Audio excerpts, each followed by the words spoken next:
BRS party రెండుగా చీలిపోతుంది. ఇక హరీష్ రావే దాన్ని క్లెయిమ్ చేసుకోబోతున్నారు. 15 మంది ఎమ్మెల్యేలతో ఆయన బయటకు వచ్చే ఆలోచనలో ఉన్నారు. దీనికి బీజేపీ సపోర్టుగా ఉంటుంది అనే వాదన అయితే వినిపిస్తుంది. కవిత కూడా చెప్పింది గతంలో ఖచ్చితంగా హరీష్ రావు పార్టీని హస్తగతం చేసుకుంటారు అని. నిజంగా పార్టీలో చీలికలు జరిగే అవకాశం ఉంది అనుకోవచ్చా?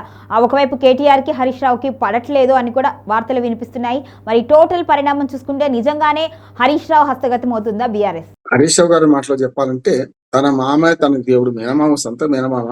తెలంగాణలో సామెత ఉందమ్మ, తల్లిదండ్రులు చచ్చిపోయినా సరే మేనమామ బతుకుంటే అన్ని సక్రమంగా, అంటే తల్లితో సమానం అని ఉదాహరణ.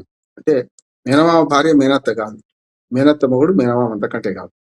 కానీ మేనమామ బతుకుంటే తల్లి తండ్రితో సమానం అని, తల్లిదండ్రులు చచ్చిపోయినా సరే కానీ మేనమామ బతుకుంటే ఆదుకుంటాడు.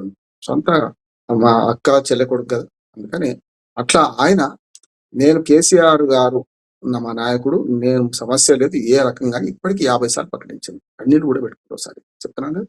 సరే, అది వేరు.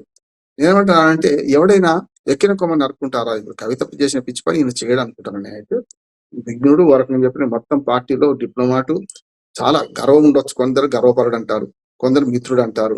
నాకు ఆయనతో వ్యక్తిగతంగా ఏం సంబంధం లేదు. కేసీఆర్ గారన్నా మా ఇంటికి 4 సార్లు వచ్చినవాడు. నేను మండల ప్రెసిడెంట్ ఉన్నప్పుడు ఆయన ఎమ్మెల్యేగా, సిద్దిపేట ఎమ్మెల్యే ఉన్నవాడు. ఉద్యమాలలో మేము పాలు పంచుకున్నవాడు. ఏది కేసీఆర్ చెప్తారు. కానీ హరీష్ రావుతో కనీసం నాకు పరిచయం కూడా లేదు, అది కూడా చెప్తారు. కానీ నేనేమంటాను అంటే, హరీష్ రావు గురించి ఎవరిని అడిగిన ఏమంటారు అంటే, అరే ట్రబుల్ షూటర్, ఈమె బబుల్ షూటర్ అంటుంది. చూస్తున్నాం కదా, ఆమె ట్రబుల్ షూటర్ అందరంటే కవిత బబుల్ షూటర్ అంటుంది. కనుక మేనమామ బతికున్న రోజులు ఆయన పార్టీని చీల్చడు, చెయ్యడు. కానీ ఆయన చనిపోయిన తర్వాత ఏమైందో అంటే మనం చెప్పలేం. పార్టీ వారసత్వ పోరులో ఇటు కేటీఆర్ వర్సెస్ కవిత అయితే అవుట్ అయిపోయింది కదా. సంతోష్ రావు ఎప్పుడు కూడా బ్యాక్గ్రౌండ్ డైరెక్టర్ గా ఉంటాడు. లేకుంటే ఎవరికైనా చెప్పాలంటే ఏదైనా అంటే బ్రోకర్ అంటే తప్పు కాదమ్మా. బ్రోకర్ అంటే దళారి, దళారి అంటే పెద్ద తప్పు కాదు. యాక్చువల్ గా ఏజెన్సీస్, బ్రోకర్ ఏజెన్సీస్ అంట. బ్రోకర్ అంటే మనకు తప్పుడు అర్థం ఉంది. కనుక నేనేమంటే పార్టీకి పశువులు రకరకాలుగా చేసిందో ఆయన సహకరించాడు అంటున్నాడు. ఇక్కడ పెద్ద పెద్ద మన వనమహోత్సవం జరిపిన, పెద్ద పెద్ద సినిమాటలు తీసుకొచ్చిన ఒక బీఆర్ఎస్ పార్టీకి ఇంకొక వింగ్ గా పనిచేసింది ఆయన, అంతే. కనుక ఇప్పుడు నేనేమంటున్నానంటే, ఎప్పుడైతే హరీష్ రావు ఆయన మరణం తర్వాత, ఇక అంత మాట అనొద్దు, పాపం చిరకాలం బతుకు 100 ఏళ్ళు బతకొచ్చు. 70 ఏళ్ళు కదా ఉన్నంత వయసు అంతా. 71, 72 ఏళ్ళు ఉన్నాడు. 54 పుట్టిండు. 71, 72 సంవత్సరాలు ఉన్నాడు కేసీఆర్ గారు. ఇంకా 100 ఏళ్ళ జీవితం ఉన్నది. కనుక నేనేమంటున్నానంటే, ఆయన తర్వాతనే పార్టీకి ఎవరు దిక్కు అన్నప్పుడు మాత్రం కేటీఆర్ వర్సెస్ హరీష్ రావు వస్తే ఖచ్చితంగా పార్టీ సంస్థాగతంగా హరీష్ రావుకి మద్దతు ఉంటుంది, స్పష్టంగా చెప్తున్నాను. అటువంటి మంచి అవకాశాన్ని వదులుకొని రేపు పొద్దున ఇప్పుడు నేను పార్టీ తీసుకొని బీజేపీ 15 మంది ఎమ్మెల్యేలు ఉన్నదాన్ని తీసుకొని పోతే ఎట్లా అంటే, ఎవరన్నా కథ కాళ్ళు ముంతకు చెవులు లేవంటున్నాను నేను. ఆయన హృదయంలో జరి చెప్తున్నాను, కానీ 99% అబద్ధం అంటున్నాను. నేను చెప్పాను కదా, ఆయనతో పరిచయం కూడా లేదు నాకు. కానీ సమస్య ఏమవుతుంది అంటే, నేనేమంటున్నాను అంటే, ఉన్న పార్టీని చీల్చి పోనీ అధికారంలోకి వస్తాడో రాడు కదా. నిజంగా 15 మంది తీసుకొని పోతే రేపు పొద్దున ముఖ్యమంత్రి అవుతారంటే ఎవరైనా చేస్తారని నమ్ముతారు. కానీ ఉన్నదాన్ని పెట్టి కేంద్ర ప్రభుత్వం అధికారంలో ఉన్న బీజేపీని చేరితే ఆయనకి ఏమొస్తుంది? 15 23 అవుతారు అంతే. 8 మంది బీఆర్ఎస్ మన బీజేపీకి ఉన్నారు. ఈయన 15 మంది తీసుకుపోయి 23 అవుతారు. ఏమవుతుంది? ఇది 15 మంది తీసుకుపోతే ఇప్పుడు 30 ఏళ్ళు 10 మంది పోయింది కదా, 27 మంది. 27 15 తీసుకుపోతే ఏముంది? సగం అవుతారు. అంటే ఇటు 15 అవుతుంది, ఇటు 23 అవుతుంది అంతే. దానివల్ల వచ్చే మారిపోయింది. ఇప్పుడు కొత్తగా పోవడం వల్ల వచ్చే సంగతి ఏంది? గట్టిగా మాట్లాడితే మన కేటీఆర్ గారికి ఇది మన కార్యనిర్వాహక అధ్యక్షుడు ఇచ్చినట్టు వ్యతిరేకించలే. బాబామందరూ కలిసే ఉన్నారు, అసలు భేదమే లేదంటున్నాను.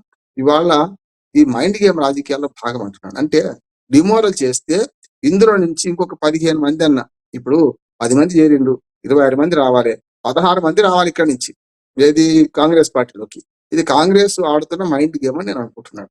ఇప్పుడు ఈ పార్టీలో హరీష్ రావు ఎప్పుడైనా మోసం చేస్తాడు. సొంత మరదలే అంటుంది కదా, మేనమా బిడ్డనే అంటుంది కదా, అన్నా నువ్వు హరీష్ రావు నమ్మకు, మోసకారి, బబుల్ షూటర్ ట్రబుల్ షూటర్ కాదు, బబుల్ షూటర్. ఎన్నడైనా పార్టీకి ఆయన, అవును కరెక్టే. రేపు పొద్దున రాజకీయాల్లో ఇప్పుడు అవకాశం వచ్చినప్పుడు చంద్రబాబు నాయుడు గారు మామని పక్కన పెట్టి తను మామ బతుకుండగా చేసిండు కదా. ఈయన మాత్రం నేనేమో మామ బతుకుండగా పనిచేయడం అంటున్నాను. మరో చంద్రబాబు నాయుడు అయితే మాట అంటున్నారు. కానీ నేనేమంటున్నా అంటే, మామ బతికుండగా ఒకవేళ దురదృష్టవశాత్తు మామేమని అయితే అప్పుడు పార్టీని ఎవరు హస్తగతం చేసుకుంటారని పంచాయతీ వచ్చినప్పుడు కేటీఆర్ మీద సదభిప్రాయం, చాలా భయం ఉంది కేటీఆర్ పట్ల. సదభిప్రాయం లేదు పార్టీలో చాలా మందికి. అదే మన హరీష్ రావు పట్ల అన్న అంటాడు, తమ్ముడు అంటాడు, బావ అంటాడు. ఇట్లా అంటే ఇప్పటికే కేటీఆర్ గారిని అధికారులు ఎవరిని పెట్టినా కేటీఆర్ మంచోడా చెడ్డోడా మాట్లాడతలేడు హరీష్ రావు. ఆ స్థానంలో ఎవరిని పెట్టినా అంగీకరిస్తారు. మా మామ ఆదేశాన్ని శిరసా వహిస్తా అంటున్నారు. కానీ కేటీఆర్ కరెక్టా కాదా అని చెప్పడు. ఆయన ఎవరిని పెడితే అది కరెక్ట్ అంటాడు. రేపు పొద్దున మన ఏది కార్యనిర్వాహక అంటే వర్కింగ్ ప్రెసిడెంట్ కి ఇచ్చారు కదా, ఆయనకు 2 సార్లు ఇచ్చారు వర్కింగ్ ప్రెసిడెంట్ కేటీఆర్ కి. కనుక ట్రబుల్ షూటర్ గా ఉన్నాడు. ఇవాళ మాట చెల్లుతుంది అంటే ఆ కుటుంబంలో కేసీఆర్ గారు ఆశీస్సులు జరుగుతుంది. అందులో కేసీఆర్ గారు కోపం వచ్చినప్పుడు అల్లుడిని పక్కన పెట్టాల్సి కొడుకును కూడా పక్కన పెట్టిండు. మంత్రివర్గంలో స్థానం లేకుండా 6 నెలలు ఉన్నారు కదా, చూశాం కదా. ఒక్కడే ఒక మంత్రితో 4 నెలలు నడిపించారు. అసలు మహిళా మంత్రి లేకుండా నడిపించారు. నియంత్రణ పోకడ ఎట్లా ఉంటుంది అంటే కేసీఆర్ లాంటి కానీ ఎవరైనా ఎన్టీ రామారావు కానీ కేసీఆర్ గారు కానీ వీళ్ళ నియంత్రణ పోకడలు ఎట్లా ఉంటాయంటే నియంతృత్వంలో వాళ్ళు చెప్పిందే వేదం. చూశాం గతంలో 30 మంది మంత్రులను ఎన్టీ రామారావు గారు ఒకే దెబ్బతో తీసి పడేసారు. 30 మంది మంత్రులు, ఒక్కరిద్దరు కాదు, 30 మంది మంత్రులను బర్తరఫ్ చేసేసాడు. మీకు లేదు పదవులు అన్నాడు. ఒక్కడే ముఖ్యమంత్రిగా ఉన్నాడు. ఏమైంది? చివరికి ఓడిపోవాల్సి వచ్చింది. ఇవన్నీ నియంత్రణ చేసే పని. ఈయన కూడా ఏంది, మహిళా మంత్రులు లేకుండా 5 ఏళ్ళు పరిపాలించాడు. మహిళా మంత్రులు వచ్చిన తర్వాత కూడా వాడిని ఏం పని చేయనీయలేదు. ఆఖరికి హరీష్ రావు కేటీఆర్ కూడా పక్కన పెట్టే సందర్భం చూసాం మనం. కనుక ఒక నియంతగా ఉన్న కేసీఆర్ గారు ఇవన్నీ ప్రైవేట్ ఆస్తులుగా మారినాయమ్మా. ఇప్పుడు మన ప్రాంతీయ పార్టీలను ప్రైవేట్ ఆస్తులుగా మారిపోయినాయి. ఇక్కడ కొత్తగా చెప్పేది ఏం లేదు. చూద్దాం ఏం జరుగుతుంది. మొత్తం మీద మాత్రం ఇది ఏదైతే ఇప్పుడు జరిగిందో ఆరోపణ మాత్రమే. ఏమైనా సరే హరీష్ రావు బయటకు పోతాడని నేను నమ్ముతలేను. పోడు కూడా మామ తర్వాత ఏదైనా సరే. అప్పుడు ఏం చెప్పలేము, ఊహాజనిత ప్రశ్నలకు సమాధానం చెప్పలేము. పార్టీ రాజ్యాంగంలో 8 పేజీలే ఉన్నాయి, అంతకు మించి లేదు. కాబట్టి హరీష్ రావుకే ఛాన్స్ ఉంది. హరీష్ రావు అంతటి సమర్థుడు. మీరు అన్నట్టుగా ట్రబుల్ షూటర్ కాదు, బబుల్ షూటర్ అని కామెంట్స్ చేస్తూ ఉంది. ఒకవైపు కవిత, మరొక వైపు ఆ పార్టీలో ఉన్న ఇబ్బందికర వాతావరణము. అసలు కేసీఆర్ ఎందుకు మౌనంగా ఉన్నారు? తను నమ్మిన కుటుంబ సభ్యులే తనకి బ్యాక్ స్టాపింగ్ చేస్తుంటే తను ఎందుకు ఓర్చుకుంటూ ఉన్నారు? మరొక్కసారి బయటకు వచ్చి క్యాడర్లో జోష్ నింపొచ్చు, ఇటువంటి ఆరోపణలన్నింటినీ కొట్టి పారేయచ్చు. కానీ కుటుంబ సభ్యులే ఈరోజు కవిత చేసిన ఆరోపణలు కావచ్చు, కేటీఆర్ విషయంలో కావచ్చు, హరీష్ రావు విషయంలో కావచ్చు, ఇలా మొత్తం ట్రయాంగిల్గా జరుగుతున్నప్పుడు అసలు కేసీఆర్ మౌనం వెనుక కారణం ఏంటి? అంటే తన చేతిలో నుంచి అన్ని కోల్పోయాడా? అందుకోసమే ఏం మాట్లాడలేని సిచ్యువేషన్లో ఉన్నాడు అనుకోవచ్చు సార్. అంటే చెప్పి ఇంటి దొంగ ప్రాణహానమ్మ. చెప్పులోని రాయి చెవిలోని జోరీగా, కంటిలోను నలుసు కాలులోను ముళ్ళు, ఇంటిలోని పోరి ఇంతింత కాదయ్యా విశ్వదాభిరామ విరమన్నారు. వేమన పద్యం ఉంది. కనుక అంతకంటే ఏం లేదు. నా ఉద్దేశం అంటే ఇప్పుడు బిడ్డని ఏమనలేకపోతున్నాడు. ఇప్పుడు బిడ్డ అవినీతి పరులు అని చెప్పగలుగుతారు ఆయన. మరి బిడ్డకు మద్దతు చేసిన ఆయన పరువు అయిపోతుంది. ఇప్పుడు కడుపు చించుకుంటే కాళ్ళ మీద పడుతుంది. కానీ కేసీఆర్ గారు ఏమనలేకపోతున్నాడు, దానికి కారణం అది. నేను చెప్పాను, అడ్డాల నాడు బిడ్డలు కానీ గడ్డాల నాడు బిడ్డలు కాదు. ఇవాళ వాళ్ళు చేసే పనులకు కుంగిపోతున్నాడు, కృషించిపోతున్నాడు.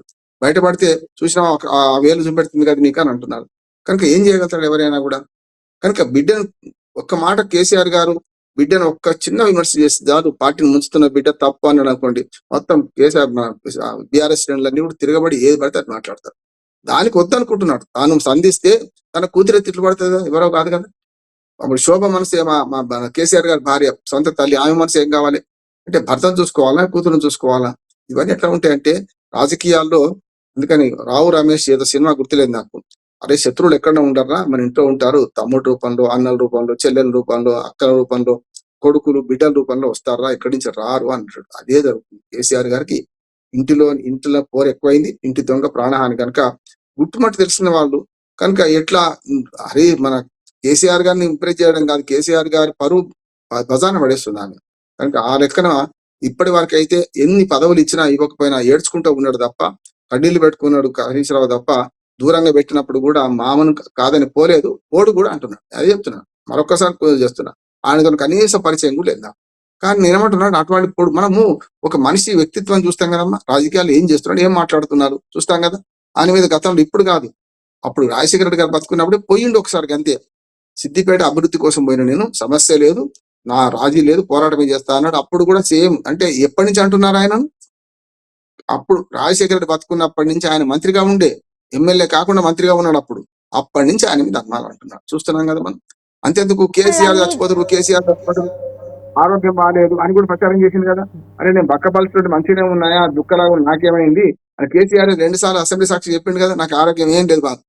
అయినా 3వ రోజు నుంచి మొదలుపెట్టిగా కేసీఆర్ చచ్చిపోతాడు, తెల్లారితే అయిపోతుంది, 4 రోజులు ఉంటాడు, 6 నెలలు ఉంటాడు అని. ఆయనది కడుపు చెడిపోయింది, లివర్ చెడిపోయింది, తాగుబోతుంది, దుర్మార్గమైన మాటలు మాట్లాడింది కదమ్మా. ఇప్పుడు తెలంగాణ వచ్చి కూడా 12 ఏళ్ళు, అదొక 14 ఏళ్ల ఉద్యమం, ఇదొక 12 ఏళ్ళు, అంటే 27 ఏళ్ళుగా బతికే ఉన్నాడు కదా.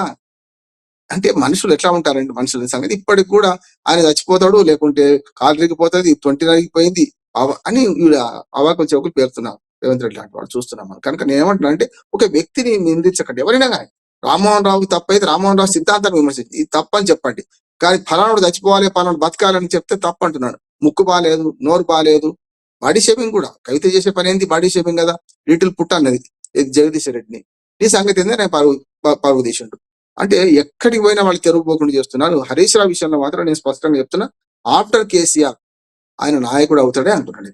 అప్పటిదాకా వేచి చూడకుండా ఇప్పుడు పోయిందేమో మీద పడేదా 50, ఆయన వయసు కూడా పెద్దగా దాటలే, ప్రారంభ వయసు 50 ఏళ్లే రాజకీయాల్లో, అంతకన్నా పెద్ద పెద్ద వయసు కూడా కాదు, ఆయనకు సమస్య లేదు.